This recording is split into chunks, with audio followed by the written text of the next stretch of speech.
רק כמה מילים על דוקטור יוני מנדל. מנדל או מנדל? איך אתה קורא לזה, יוני? אומרים מנדל, אז אנשים רוצים לראות של מנדל. מנדל, מהטבלה המנדלאית. דוקטור מנדל הוא מרצה בכיר במחלקה ללימודי מזרח תיכון באוניברסיטת בן גוריון. סיים לימודיו בתואר דוקטור במחלקה לימודי מזרח תיכון בקיימברידג' ב-2011.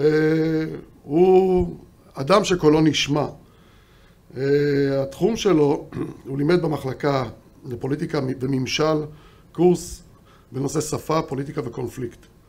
תחום המחקר שלו זה העילה המרכזית, מדוע הוא מזכה אותנו בביקור כאן, הווירטואלי, זה הסוציולוגיה של השפה. באופן יותר ממוקד, ההשפעות של סכסוך פוליטי על לימוד ותפיסה של שפה, והדרך שבה מחקר על שפה תורם להבנה של תהליכי עומק, חברתיים ופוליטיים. במסגרת זו, המחקר האחרון שלו באוניברסיטת בן גוריון עוסק בסוכנויות הידיעות הציוניות שפעלו בשפה הערבית בשנות ה-30 וה-40. בנוסף, בוון ליר הוא מקדם מחקר שעוסק במשמעויות הפוליטיות של היידיש הפלסטינית. יידיש פלסטינית. יוני הוא מהאנשים שחתמו ונימקו את העתירה לבג"ץ שהוגשה כנגד חוק הלאום מהזווית של השפה. מהזווית של השפה הערבית. זו עתירה שגם אני גאה להיות חתום עליה, אחד מעוד 30 וכמה חברים. אז יוני, הבמה לרשותך, ובוא נחכים ביחד. תודה רבה. אתם לפני ארוחת צהריים או אחרי? אנחנו נדבר על הטול, 20 דקות, חצי שעה, כמה שאתה רוצה. אני צריך לדעת אם אני צריך לבוא רגוע, מגיב, עצבני. תהיה עצבני, הכי טוב. בכל מקרה, אני מתחיל בהתנצלות, אבל מהלב, שהייתי שמח מאוד להיות איתכם שם, ובגלל מה שנקרא באזורנו האירועים, אז הבן שלי המסוק לא היה לו גן היום, ואז אני נשארתי איתו פה בתל אביב, ומפה לשם, אז אני לא יכול להיות איתכם, אבל אני הייתי מאוד רוצה להיות, והסתכלתי על חלק מההרצאות, וגם אני מכיר חלק מהדוברים, וזה היה יכול להיות לכיף גדול להיות שם איתכם. אז אם אני צריך ככה לנסות ולתחום את הדברים שלי ל-20 דקות, יש בסוף שאלות וכולי, או שאני פשוט מדבר דו? יהיו כמה שאלות. יהיו כמה שאלות מהקהל.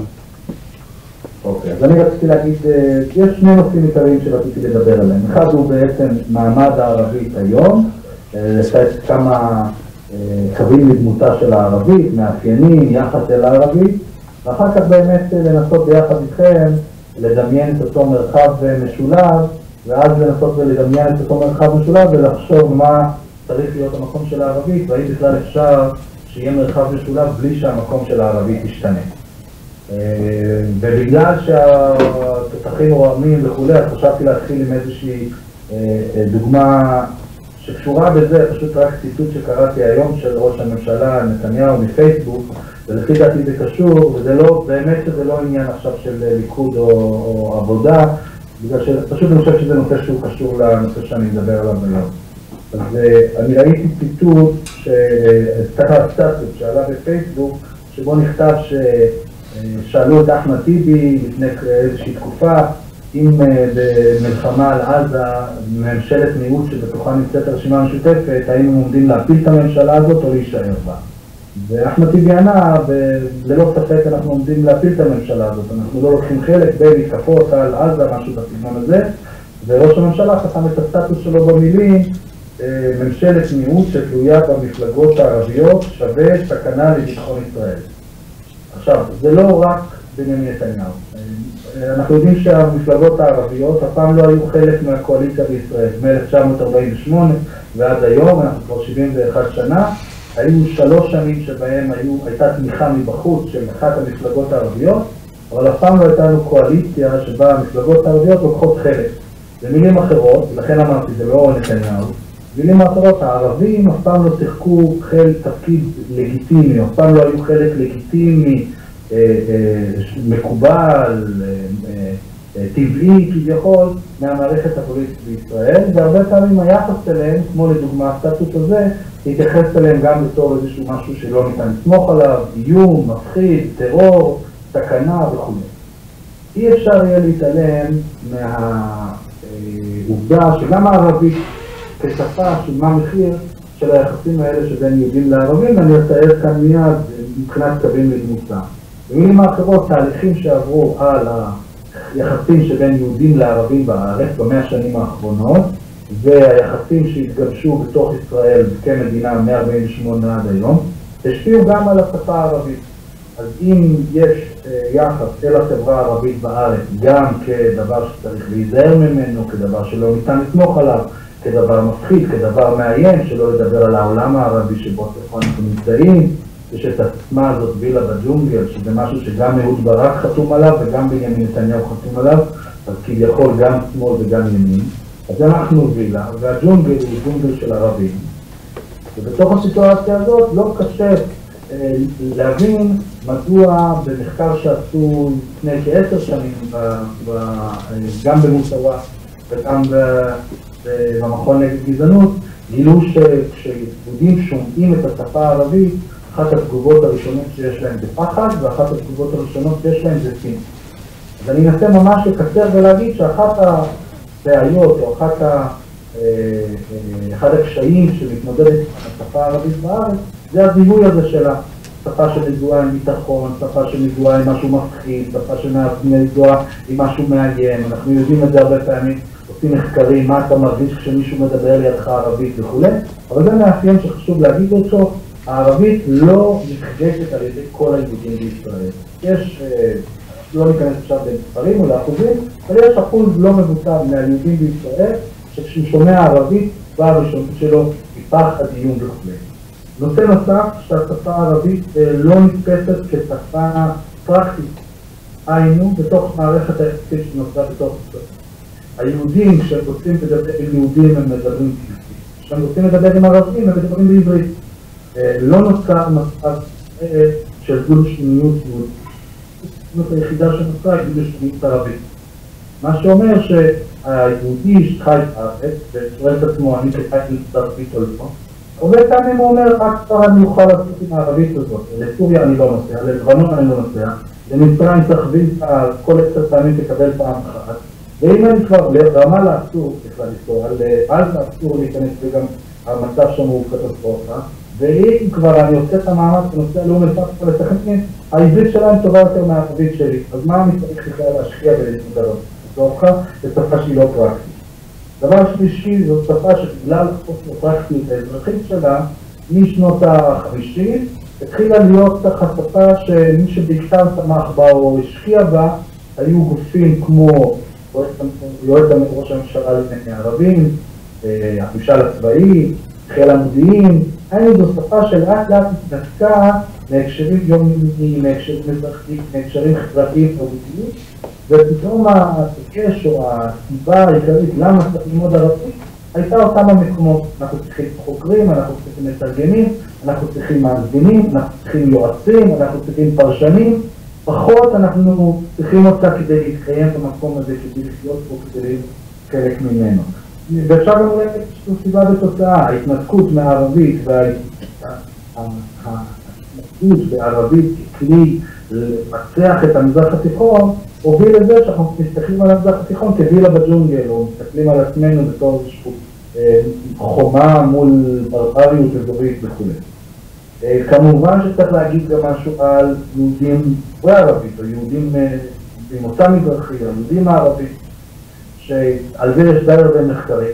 אנחנו יודעים, בלי לדבר עדיין על ערבית, אבל לדבר על הפתיחה לישראלי או הפתיחה לישראליות, היה מכבש לחצים מאוד מאוד ברור, שאם היהודים והערבים הם רק תחום אפס, אז היהודי המזרחי לפחות שיצא מעיראק או מסוריה או ממרוקו או מתוניסיה, צריך להחליט בסופו של דבר באיזה צד, כי יהודי ערבי, קו מחבר ביניהם, כמעט ולא אפשרי. אתה צריך להחליט אם אתה יהודי אז אתה יהודי, ואם אתה ערבי אז אתה גם לא ישראלי, וגם אנחנו צריכים לחשוב לך וכו'.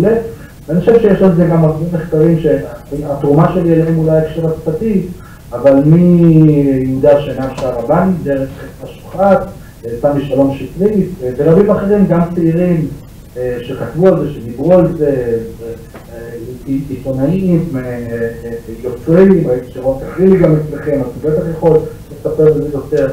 ויהודה שנהב, אני פשוט אוהב לצטט ציטוט שלו, שהוא אמר שהמזרחים בשנות ה-50, ב-60 וה-70 היו זקוקים כמעט לרישיון בשביל להמשיך ולהשתמש בערבית מחוץ לבית. היינו לעבוד בשטחי הממשל הצבאי וללמד ערבית, לבתי ספר ערבית זה מותר. לעבוד בחיל הפנימיים, אחד 8200, כשכל שכונה 8200 עיראקי, זה מותר. אבל להשתמש בערבית, בשפה שלוקחת אותנו לשפה ערבית, להשתתף בכנסים, בסכנין או בטייבה או בנצרת או באום אל-פחם וזה עד פה. בערבית צריכה מאוד, יהודה אומר, עם רישיון, אי אפשר להשתמש בלי רישיון.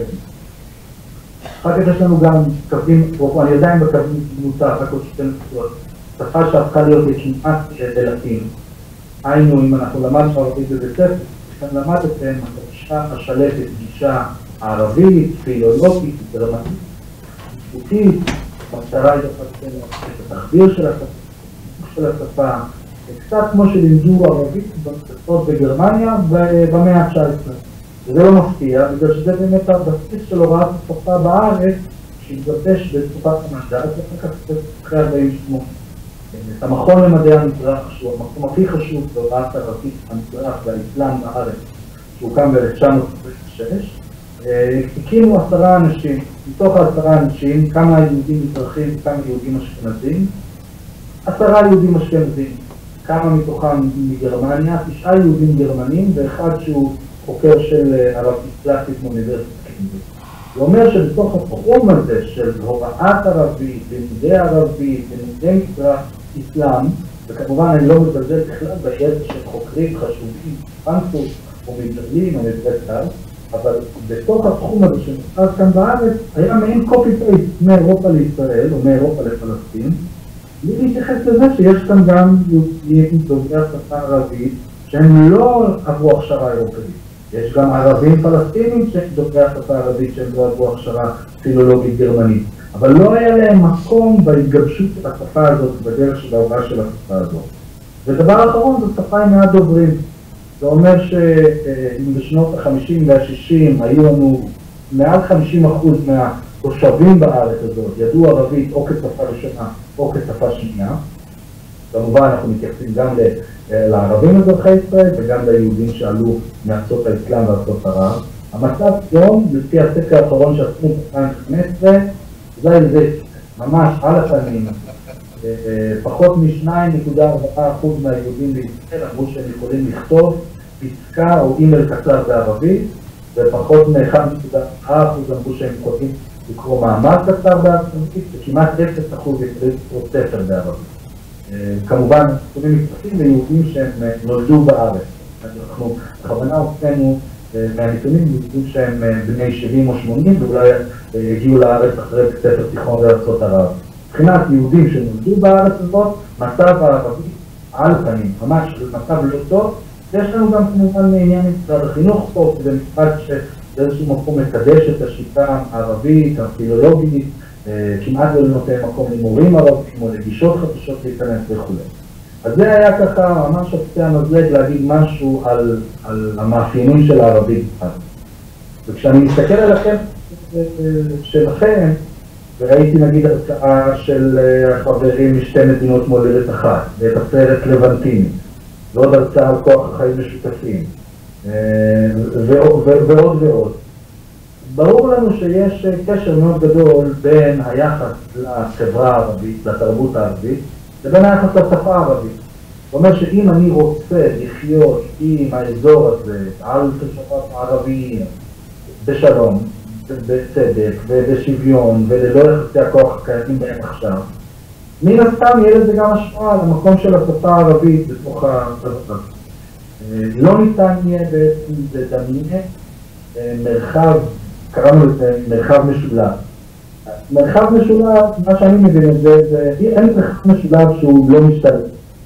מרחב משולב, זה אומר שבו חיים ביחד, יהודים וערבים, והם עושים את זה בצורה משולבת.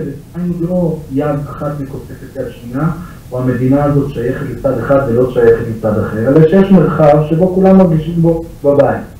אני חושב שברגע שהצטרנו את המרחב הזה שבו כולם מרגישים בבית והוא משולב, אז המרחב הזה גם משתלב. והמרחב הזה, עם כל הכבוד לאלה שהקימו את המכון למדעי המזרח, הוא לא גובל בצרפת, וגם לא בגרמניה, ולא בלוקסמבורג, ולא בספרד. אנחנו נמצאים באזור ערבי, בלב המזרח התיכון. אנחנו נמצאים בין מצרים לירדן, סוריה ולבנון. השפה שאנחנו דוברים אותה, השפה הראשונה שלנו היא עברית. השפה הכי קרובה אליה בעולם היא השפה הערבית, הן שתי שפות שמיות. כל ההגאים השמיים קיימים בשתי השפות האלה. זה אומר שלא ניתן יהיה לדמיין סיטואציה שבה אנחנו מבטרים על כל אחד יקרא לזה פריבילגיות, אחד יקרא לזה כבלים, אבל על כל היחסי כוח הנוכחיים שבהם אנחנו יהודים כביכול נמצאים on top of things וקובעים את הכל, והמדינה קובעים ליהודית ודמוקרטית, והשפה שלטת בה שפה עברית, ועכשיו אפילו הערבית לא קיבלה מקום של שפה רשמית, אפילו לא על הנייר, גם זה היה חשוב נורא למחוק ביולי 2018 ביחד עם חוק הלאום. בכל מקרה קשה לדמיין מרחב משולב שהוא ממשיך לשמר את כל ההפרדות האלה ואת כל היחסים הגרועים האלה. כמו כן קשה יהיה לדמיין את המיעוט הדוברים הנוכחי בשפה הערבית, כי אם המרחב הוא משולב, אז זה אומר שאני כבר לא לוקח כמובן מאליו שאני צריך את העברית בכל תקופות החיים. כי אם אני באמת חלק מהמרחב הזה, אז חלק מהמרחב הזה זה גם חברות, וגם בית לחם, וגם אום אל-פחם, וגם אמן, וגם בואו נמשיך, אנחנו עכשיו גם צריכים לחלום על האזור, אז זה גם ארדיר, וזה גם רבת, וזה גם קזבלנקה, וזה גם ברדד. עכשיו בתוך האזור הזה, להסתובב רק עם עברית, איך להגיד את זה יפה, זה לא יעזור לנו הרבה. הסיפור הזה זה שבתוך מרחב משולב שמבקש להשתלב, הערבית בארץ, והערבית בקרב יהודים לא תוכל להיות שפה עם כל כך מיעוט ברור של דוברים. גם לא תוכל להיות אותה התנשאות שאנחנו רואים היום, שבה אנחנו לא מרגישים צורך באמת, אנחנו, כאילו אני אומר רוב היהודים בארץ, לא מרגישים צורך לקרוא ספר בערבית, גם לא לקרוא ספר מתורגם בערבית, שזה פרויקט שאנחנו עובדים עליו קשה מאוד במכתוב, ואנחנו רואים עד כמה זה קשה. לא מרגישים צורך לצאת לראות סרט בערבית. יש איזושהי תחושה של התנשאות, התרבות הערבית טובה, ושם אנחנו מסתכלים. אני חושב שבתוך מרחב משולב, וזה אנחנו ננתק. אנחנו נסתכל על התרבות הערבית, שהיא בתור תרבות, אחד שהיא דומה לזו שלנו, אבל גם לא טובה ולא רעה יותר מתרבויות אחרות. אנחנו נרצה ללמוד על זה. יוני שומע? שומע אותי יוני? אני רק אציין בעוד נקודה אחת, ולפי דעתי זה גם ישנה את היחס שלנו באיזשהו מקום לשפה הזאת. אולי אנחנו גם נעז שוב להחזיר את השפה העברית למרחב השני שלה. אני באמת ככה מסכם את הכל בנקודה אחת, מה שהיה לי חשוב להגיד זה אחד, כל התהליכים והמאפיינים של השפה הערבית בארץ, בתור שפה ללא דוברים, שפה עם מאפיינים שליליים, שנתפסת כאיום, כשפה שלא צריך אותה, שפה שניתן להסתדר בלעדיה, שפה שחשוב לומר עליה שהיא לא רשמית, ולומר שבמרחב משולב, לפי דעתי, כל הדברים האלה לא יתאפשרו. אנחנו גם יודעים את זה בגלל המחקרים שנעשו על הקשר בין יחס לשפה ליחס לדוברי שפה. אם אנחנו נשנה את היחס לדוברי השפה, נשנה את היחס לדוברי השפה, וגם זה היה ככה, זאת התחלה או לאמצע. אוקיי, תודה רבה ליוני. אתה שומע אותי יוני? אוקיי, יש שאלות מהקהל? הערה, רק שנייה, אנחנו ניתן את המיקרופון ללינדה מנוחין. בס לינדה בס بالعربي זה ممكن. بس بالعربي. لا لازم بالعبري مشان الجمهور يفهم. نترجم بعدين. اسأل باللغتين، انت بتسألني بالعربي وانا بدي ارد بالعبراني. لا انا بدي اعطي ملاحظة هون. انت حكيت يعني عن صورة الوضع الحالي بالنسبة للغة العربية، لكن انت تعرف انا يعني عندي مرض التفاؤل، دائما متفائلة ودائما احب اطلع على الاشياء الايجابيه اللي عمالها تحصل هون في البلد. بالنسبه للوقت اللي وصلت فيه هون الى اسرائيل في 1971 يوم ما طلبت مني خالتي انه لا امتنع عن الكلام بالعربي في نادي اسرائيلي، لئلا يفكرونا إحنا عرب. لكن اليوم لما أنا أطلع على الفضاء، أطلع على الموسيقى العربية اللي دخلت الفضاء الإسرائيلي، أطلع على البوادر والمبادرات اللي أنتم قمتوا بها، مثلا الترجمة من العربي إلى العبري، هناك بوادر اهتمام بالثقافة العربية. فلازم يعني مشان تكون الصورة متوازنة اللي انت تعرضها هون، انا كان حبيت يعني افرجي الناس انه في اشياء ايجابية بالمقابل. كمان من ناحية على فكرة إرادة تعليم اللغة العربية وتدريس اللغة العربية بالمجتمع المدني. نعم. אוקיי, אז אני אחזור לשאלה שלי צודקת. לינדה, את לא חולה במחלת האופטימיות, לפי דעתי זה רחב, זה לא מחלה. אז לינדה אמרה שחייבים גם לשמור ולהסתכל על תופעות חיוביות, עוד שקורות. בשנת 1971 התאחדה, לא רצתה לדבר ערבית בשביל שלא יחשבו שהם ערבים. בגלל שכל אדם שדובר ערבית הוא כנראה ערבי, ומי שלא יודע ערבית הוא כנראה ישראלי. הרצון היה לא לדעת ערבית וכן לדעת. ואומרת לינדה, היום הוא לא עד קשיח. יש לנו יוזמות שונות לקידום השפה הערבית. היא לא אמרה, אבל אני אגיד, דרכים ללמד את השפה הערבית בצורה אזרחית. יש פרויקט של מדרסה, יש פרויקט של שפה אחת, יש פרויקט גם כמובן של מורים ערבים בארץ, כל זה קורה מחוץ לבתי הספר. יש גם פרויקט של תרגום של התקילות בסופו. יש אולי עוד דברים שלא מצליח להיזכר בהם עכשיו, אבל אולי שקשורים כל מיני יוזמות שמבקשות לקדם את השפה הערבית. אני רק אגיד, אני חושב שבאמת את צודקת, אסור לשפוך את התינוק עם המים, אסור להגיד שהכל גרוע. לדוגמה, אחת התופעות של חוק הלאום, בביטול השפה הערבית, זה מספר יוזמות שצמחו בשביל לקדם את השפה הערבית. כאילו, ככל שיעשו כן נפרוט. יש תמיכה ליצור בטלוויזיה, בעשות אחד, תום אהרון. כן, אני חושב שתום אהרון. שמיום חקיקת חוק הלאום, כל התוכניות שלו משודרות עם סאבטייטל בערבית. אפילו הייתה החלטה שהתקבלה. והיו החלטות נוספות במקומות אחרים שהמטרה שלהם היא להגיד, אתם רוצים לבטל את השפה הערבית, אנחנו נחזק את השפה הערבית בכל מיני מקומות. אני חושב שגם יש באמת איזושהי מוטיבציה יותר גדולה היום ללמוד ערבית מחוץ לבתי הספר, בתור יוזמות של מבוגרים. אני עדיין אטען שחלק מהבעיות השורשיות שקיימות בקשר ליחסי יהודים ערבים קיימות גם בקשר לשפה הערבית, ואני מרגיש שאנחנו צריכים כל בוקר להתעורר ולנסות לפעול נגדה, גם נגד ההפרדות האלה שבין יהודים לערבים וגם נגד ההפרדה הזאת שבין יהודים לערבים. וזהו, גם לזכור שיש הרבה כוחות שלא חושבים כמונו ולא חושבים שיש לעשות את זה. את הדוח האחרון של מבקר המדינה כבר לא ציפו לערבית בגלל חוק הלאום. תקנות השב"כ בפעם האחרונה כבר לא ציפו מול הערבית בגלל חוק הלאום. אנחנו קוראים על הרחובות ואנחנו רואים שהמאמץ תיקון אחוז. בין זה שהיא כתובה בטעויות ועד זה שהיא לפעמים לא כתובה על השלט וכו'. וצריך יהיה להגיד את המינימום שבשביל לקדם מציאות טובה יותר ביחסים בין יהודים לערבים. אז נצטרך גם לחשוב את החיזוק של המקום של השפה הערבית, תוראה שלה, מעמד שלה. תודה רבה יוני. תודה על הזמן שלך, תודה על השיעור המאלף שהעברת לנו. אנשים פה מודים לך, במחיאות כפיים. ואתה מוזמן תמיד למכון בכל זמן שאתה עובר באזור. בסדר, עוד ניפגש.